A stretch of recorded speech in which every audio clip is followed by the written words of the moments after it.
Okay, so the number one reason why I wanted to make this video was I wanted to convey something very important to you guys. Do not take this and this to be in the same category. They are two totally different motorcycles. They are in no way to be compared. This is a 50 kilo lighter motorcycle than the Himalayan. 50 kilos or more, I would say 60 kilos almost lighter to the Himalayan, and that is not a joke. 60 kgs added weight comes with its own share of responsibilities. You have to be a responsible rider when you do the Himalayan. You have to be you really can keep your brains back home and ride this motorcycle. It's that simple. It's a fantastic fun bike.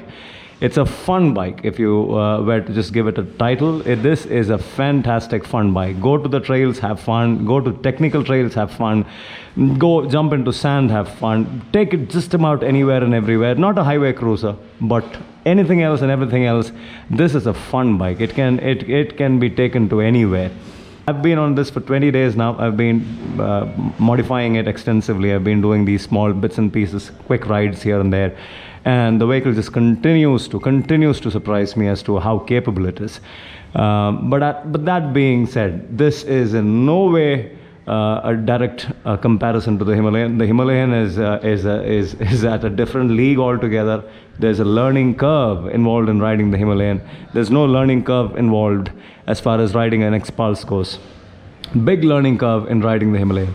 So the weight management is a big deal. It changes everything. It changes everything. How you manage the weight, how you manage the power to the weight. The power to the weight on this machine is extremely, how do you say? It's almost right. It's just right. 140, 150 kilos and about 19 horsepower is very good power to weight ratio. Not too high, not too low. So you can do just about anything and everything. Not a low-end torquey motor, but slowly. The mid-range is quite good, so you can definitely climb anything with a little bit of a rev. Not like a chugger. This is a proper chugging motorcycle. It can tractor up anything. Not a tractor at all. Quite a zippy motor. This is a different ball game. Learning off-road riding. If somebody is interested in how to learn off-road riding, that is, if you want to move from bike A to bike B and C, that is, start small and climb up, this is where you start, not this. This is like the second bike that you have with you.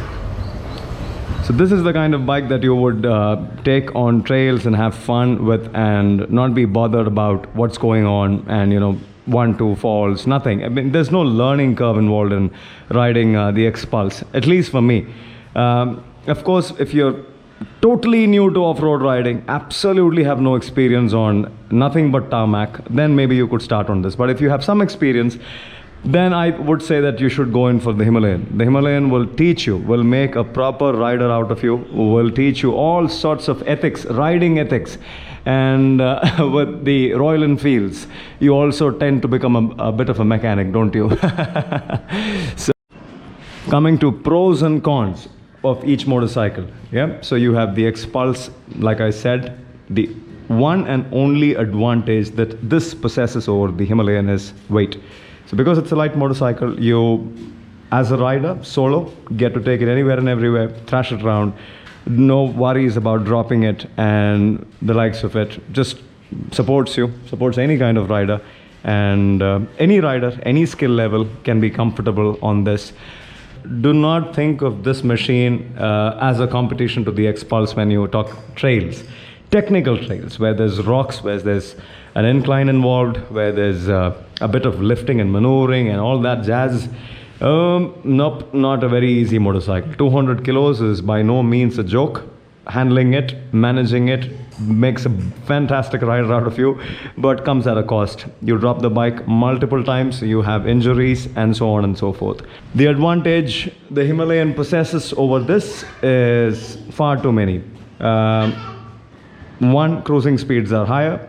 2, way more stable motorcycle on the highway. 3, have a pillion, add luggage, nothing affects the engine. The performance of the engine remains the same. So that is a huge advantage over this. So lot more versatile a motor than the X-Pulse. Another advantage that the Himalayan has is, honestly speaking, I don't know if you guys will agree to this. I don't know if you know enough to agree to this. It's a much better built motorcycle than this. I have been working on this. I removed the whole of it and I put it back. I got rid of the tank, the plastics, everything. It's a budget motorcycle in comparison to this. Of course, in the West, you call this a budget motorcycle because you have much better, more refined machines. But honestly speaking, in comparison, this is a far better built bike than the Hero X Pulse. Quality issues all just about anywhere and everywhere. You know, it's a little cheap. It's a little cheap. Here and there, you get to see a lot of small bits and pieces that's just you know, a little too cheap. Whereas on the Himalayan, you still find a lot of quality parts. And I know with the BS6 variant, the 2021, 2022 variants, they have gone ahead and they have kind of made it even better. The quality of parts is even better. All the problems that you run into is predominantly because of poor assembly, and it ought not to be blamed on the quality of parts. The parts are pretty decent. It's just poor assembly. All being said, this is a proper educator of a bike, whereas this is just a fun bike. So kindly do not think of these two bikes as you know, direct competition to each other. They are totally different motorcycles, totally different weight category. And yep, so that is what was the point of the video. The whole agenda behind this video, or this quick video, was just to let you guys know that you get the X-Pulse if you want to have fun, if you want to forget, to just completely be relaxed on off-road terrain and not feel a thing and feel super confident.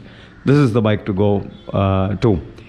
But if you want to learn how to ride off-road, how to ride a bike, and if you want to progress to bigger bikes, then this, I would say, is a far better package than that. This will teach you how to handle weight. It will teach you how to brake, when to brake. It will teach you clutch. It will teach you throttle to power. It will teach you just about anything and everything. The fundamentals of off-road you can learn much better on this bike than on that. It's because this makes everything like a bed of roses for you. The suspension is so plush. It's unbelievably plush. And you just don't feel a thing that's going on underneath. Just my opinion. Not a big fan of a motorcycle that is a little too easy. I mean, just a little too easy.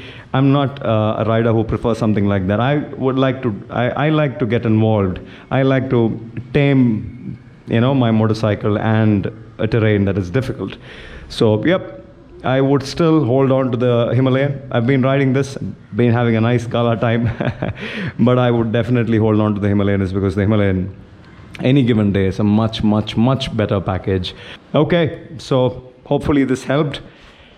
I will run you through the mods once I'm done. There's a lot more coming on the X-Pulse.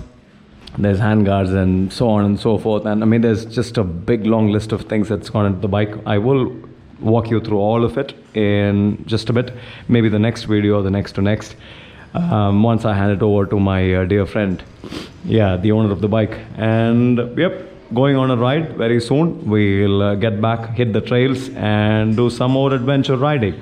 Some parts from Via Terra, I will run you through this. I'll talk about all these parts also in another video. But for now, this is Ben signing out. Ciao.